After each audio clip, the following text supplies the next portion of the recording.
Hi viewers, welcome to Amrutha's world. ನಾನಿವತ್ತು chicken ರೆಸಿಪಿಯನ್ನು ಮಾಡಿ ತೋರಿಸಲಿಕ್ಕೆ ಬಂದಿದ್ದೇನೆ. ಇದೊಂದು ಸ್ಪೆಷಲ್ ಟ್ರೆಡಿಷನಲ್ ರೀತಿಯಲ್ಲಿ ಮಾಡುವಂತಹ ಪದಾರ್ಥ. ಅಮ್ಮ ಪದಾರ್ಥ ಮಾಡ್ತಾ ಇದ್ದಾರೆ, ನಾನಿಲ್ಲಿ ವಿಡಿಯೋ ತೋರಿಸ್ತಾ ಇದ್ದೇನೆ. ಮೊದಲು ಒಂದು 2 kg ಚಿಕನನ್ನು ಚೆನ್ನಾಗಿ ಕ್ಲೀನ್ ಮಾಡಿ ಇಟ್ಕೊಳ್ಬೇಕು. ಇಲ್ಲಿ 2 kg ಚಿಕನ್ ತಗೊಂಡಿದ್ದೇನೆ. ಇದನ್ನು ತೊಳೆದು ಕ್ಲೀನ್ ಮಾಡಿ ಇಡುವ. ಇದರಲ್ಲಿ ಚಿಕನ್ನ ಎಲ್ಲ ಪಾರ್ಟ್ಸು ಇದೆ, ಕಾಲು, ತಲೆ, ಅದೇ ರೀತಿ ಅದರ ಇನ್ನರ್ ಪಾರ್ಟ್ಸ್ ಎಲ್ಲವೂ ಒಟ್ಟಾಗಿ ಪದಾರ್ಥ ಮಾಡುವಂಥದ್ದು. ಇನ್ನು ಒಂದು ಪಾತ್ರೆ ಒಲೆಯಲ್ಲಿ ಇಟ್ಟು ಅದು ಬಿಸಿಯಾದ ಮೇಲೆ ಅದಕ್ಕೆ ಸ್ವಲ್ಪ ಎಣ್ಣೆ ಹಾಕಿಕೊಡುವ. ನಾನಿಲ್ಲಿ 2 ಸ್ಪೂನಿನಷ್ಟು ತೆಂಗಿನ ಎಣ್ಣೆಯನ್ನು ಹಾಕಿಕೊಟ್ಟಿದ್ದೇನೆ. ಅದು ಚೆನ್ನಾಗಿ ಬಿಸಿಯಾದ ಮೇಲೆ ಅದಕ್ಕೆ ಮೆಣಸನ್ನು ಹಾಕಿಕೊಡುವ. ಇಲ್ಲಿ 2 ಹಿಡಿ ಮೆಣಸು ಅಮ್ಮ ಹಾಕಿಕೊಟ್ಟಿದ್ದಾರೆ. ಇದನ್ನು ಚೆನ್ನಾಗಿ ಫ್ರೈ ಮಾಡಬೇಕು. ಅದರ ಸೈಡೆಲ್ಲ ಸ್ವಲ್ಪ ಕಪ್ಪಗೆ ಆಗುವಲ್ಲಿಯವರೆಗೆ ಫ್ರೈ ಮಾಡಬೇಕಾಗ್ತದೆ. ಈ ರೀತಿಯಾಗಿ ಈಗ ನೋಡಿ, ಇದು ಚೆನ್ನಾಗಿ ಫ್ರೈ ಆಗಿದೆ. ಇನ್ನು ಇದನ್ನು ಪಾತ್ರೆಯಿಂದ ತೆಗೆದು ಬೇರೆ ಪಾತ್ರೆಗೆ ಹಾಕುವ. ಇನ್ನು ಅದೇ ಪಾತ್ರೆಯನ್ನು ಒಲೆಯಲ್ಲಿ ಇಟ್ಟುಕೊಂಡು ಕೊತ್ತಂಬರಿ ಫ್ರೈ ಮಾಡಬೇಕು. ಇಲ್ಲಿ 3 ಸ್ಪೂನಿನಷ್ಟು ಕೊತ್ತಂಬರಿಯನ್ನು ಹಾಕಿ ಫ್ರೈ ಮಾಡ್ತಿದ್ದಾರೆ. ಚೆನ್ನಾಗಿ ಫ್ರೈ ಮಾಡಿ ತೆಗಿಬೇಕು. ಇನ್ನು ಇದು ಫ್ರೈ ಆದಮೇಲೆ ಇದನ್ನು ಪಾತ್ರೆಯಿಂದ ಆಗ ತೆಗೆದಿಟ್ಟಿರುವಂತಹ ಮೆಣಸಿಗೆ ಹಾಕಿ ಇಡಬೇಕು. ಬಳಿಕ ಅದೇ ಪ್ಯಾನ್ ಇಟ್ಟು ಅದಕ್ಕೆ 1 ಸ್ಪೂನ್ನಷ್ಟು ಎಣ್ಣೆ ಸೇರಿಸಿ ತೆಂಗಿನ ತುರಿಯನ್ನು ಫ್ರೈ ಮಾಡಿ ತೆಗಿಬೇಕು. ಸ್ವಲ್ಪ ಕೆಂಪಗೆ ಆಗುವಲ್ಲಿಯವರೆಗೆ ಫ್ರೈ ಮಾಡಬೇಕು. ನೀವು ಮೊದಲ ಬಾರಿಗೆ ನನ್ನ ಚಾನೆಲ್ ಅಮೃತಾಸ್ ವರ್ಲ್ಡ್ ನೋಡೋರಾದರೆ ಖಂಡಿತವಾಗಿಯೂ ಸಬ್ಸ್ಕ್ರೈಬ್ ಮಾಡಿ, ಆಲ್ ಎನ್ನೋ ಬಟನ್ ಕ್ಲಿಕ್ ಮಾಡಿ. ಅದೇ ರೀತಿ ಈ ವಿಡಿಯೋ ಇಷ್ಟ ಆದರೆ ಲೈಕ್ ಮಾಡಬೇಕು. ಅದೇ ರೀತಿ ಪದಾರ್ಥ ಮಾಡಿ ಅದರ ಟೇಸ್ಟನ್ನು ಕಮೆಂಟ್ ಮೂಲಕ ತಿಳಿಸ್ಬೇಕು. ನೋಡಿ, ಈಗಾಗಲೇ ಅದರ ಬಣ್ಣ ಬದಲಾಗ್ತಾ ಬಂದಿದೆ. ಇನ್ನೂ ಸ್ವಲ್ಪ ಕೆಂಪಗೆ ಆದಮೇಲೆ ನಮಗೆ ಇದನ್ನು ಬೇರೆ ಪಾತ್ರೆಗೆ ಹಾಕಿಡುವ. ಈಗ ನೋಡಿ, ಅರೆದು ತೆಗಿಲಿಕ್ಕೆ ಬೇಕಾಗಿ ಜಾರಿಗೆ ಸ್ವಲ್ಪ ಅರಿಶಿನ ಹುಡಿ ಹಾಕಿದ್ದೇನೆ.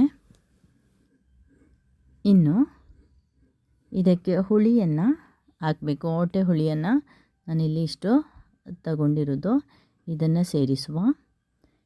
ಇನ್ನು ನಾವು ಈಗಾಗಲೇ ಫ್ರೈ ಮಾಡಿಟ್ಟಿರುವ ಮೆಣಸು ಮತ್ತು ಕೊತ್ತಂಬರಿಯನ್ನು ಮಾತ್ರ ಸೇರಿಸಿಕೊಂಡು ಅರೆದು ತೆಗಿಬೇಕು.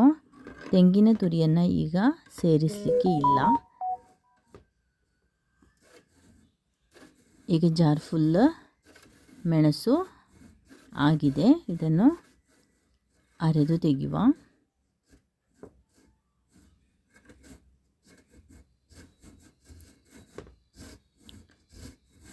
ಇನ್ನು ಈಗಾಗಲೇ ಫ್ರೈ ಮಾಡಿರುವ ಪ್ಯಾನನ್ನು ಒಲೆಯಲ್ಲಿಟ್ಟು ಅದಕ್ಕೆ ಸ್ವಲ್ಪ 1 ಸ್ಪೂನಿನಷ್ಟು ಮೆಂತೆ ಹುರಿದು ತೆಗಿಬೇಕು.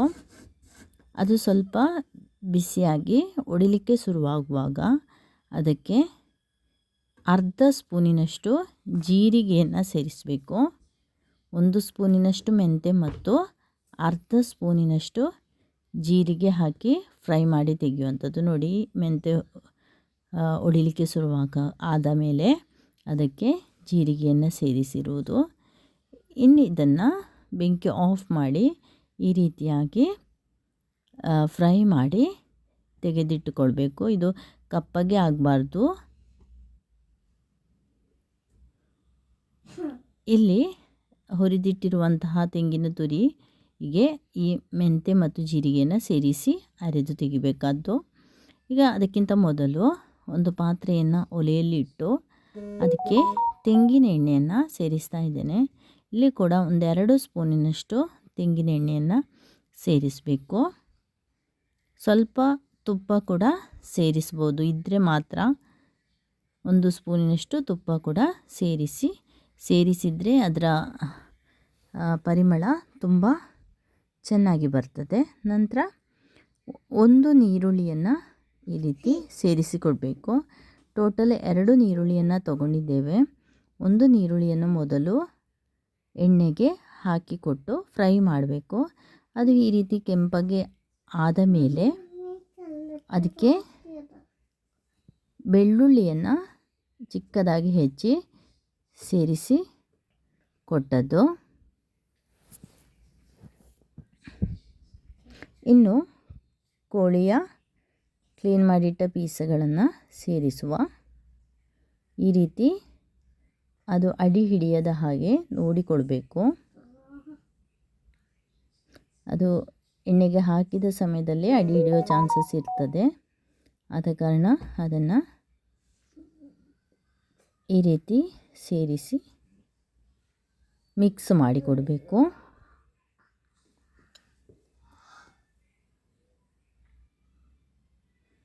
ನೋಡಿ, ಈಗ ಎಲ್ಲ ಪಾರ್ಟ್ಸ್ ಕೂಡ ಇದರಲ್ಲಿ ಹಾಕಲಾಗಿದೆ. ಇದು ಸ್ವಲ್ಪ ಬಿಸಿಯಾಗಲಿಕ್ಕೆ ಬಿಡಬೇಕು. ಇದಕ್ಕೆ ಉಪ್ಪು ಈ ಸಮಯದಲ್ಲಿ ಸೇರಿಸಿಕೊಡುವ. ಅಗತ್ಯ ಇರುವಷ್ಟು ಉಪ್ಪು ಹಾಕಿ ಕೊಡಬೇಕು. ಇನ್ನು ಪುನಃ ಚೆನ್ನಾಗಿ ಮಿಕ್ಸ್ ಮಾಡಬೇಕು. ನಂತರ 1 ಸ್ಪೂನಿನಷ್ಟು ಅರಿಶಿನ ಹುಡಿಯನ್ನು ಕೂಡ ಸೇರಿಸಿಕೊಟ್ಟು ಮಿಕ್ಸ್ ಮಾಡಬೇಕು.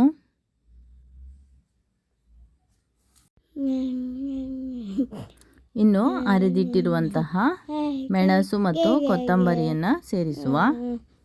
ಜಾರಲ್ಲಿರುವುದನ್ನೆಲ್ಲ ಹಾಕಿ ಆದಮೇಲೆ ಒಮ್ಮೆ ಮಿಕ್ಸ್ ಮಾಡಿ ಕೊಡಬೇಕು. ನಂತರ ಸ್ವಲ್ಪ ನೀರು ಜಾರಿಗೆ ಸೇರಿಸಿ ಇದಕ್ಕೆ ಪುನಃ ಸೇರಿಸಿ ಕೊಡಬೇಕು. ತುಂಬ ನೀರು ಮಾಡಲಿಕ್ಕಿಲ್ಲ. ಈ ಪದಾರ್ಥ ಸ್ವಲ್ಪ ಮುದ್ದೆಯಾಗಿರ್ತದೆ. ಇದನ್ನು ನಾವು ಇಲ್ಲಿ ಕಾಸರಗೋಡಿನಲ್ಲಿ ಕೋಳಿ ಗಸಿ ಅಂತೇಳಿ ಹೇಳ್ತೇವೆ. ಇನ್ನು ಜಾರಿಗೆ ಸೇರಿಸಿದ ನೀರನ್ನು ಇದಕ್ಕೆ ಹಾಕಿ ಕೊಡುವ. ಇನ್ನು ಚಿಕನನ್ನು ಬೇಯಲಿಕ್ಕೆ ಬಿಡುವ. ಒಮ್ಮೆ ಮಿಕ್ಸ್ ಮಾಡಿಕೊಟ್ಟು ಚಿಕನ್ ಚೆನ್ನಾಗಿ ಬೇಯಲಿ. ಬೇಕಿದ್ದರೆ ಮುಚ್ಚಿಟ್ಟು ಬೇಯಿಸುವ.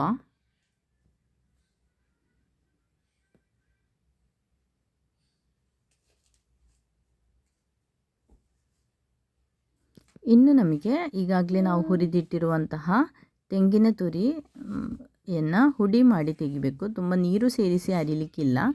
ಜಸ್ಟ್ ಕ್ರಷ್ ಮಾಡೋದು ಮಾತ್ರ.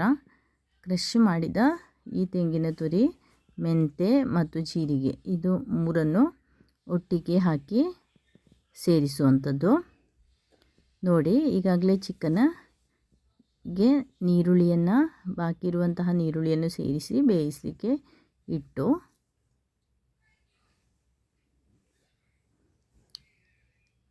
ಅದು ಸಾಧಾರಣ ಬೆಂದಾದ ಮೇಲೆ ಕ್ರಷ್ ಮಾಡಿರುವಂತಹ ತೆಂಗಿನ ತುರಿಯನ್ನು ಸೇರಿಸಿ ಕೊಡುವಂಥದ್ದು. ನೋಡಿ, ಇದು ಚೆನ್ನಾಗಿ ಈಗ ಕುದಿ ಬಂದಿದೆ. ಇನ್ನು ಇದಕ್ಕೆ ಈಗಾಗಲೇ ಹುಡಿ ಮಾಡಿರುವಂತಹ ತೆಂಗಿನ ತುರಿಯನ್ನು ಸೇರಿಸಿ ಕೊಡುವ.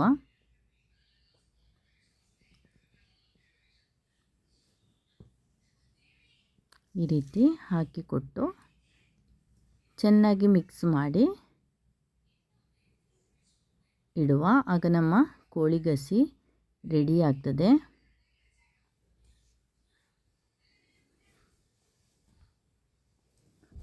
ಈ ರೀತಿ ಪದಾರ್ಥ ಮಾಡಿ ನೋಡಿ, ತುಂಬ ಟೇಸ್ಟಿಯಾಗಿರ್ತದೆ.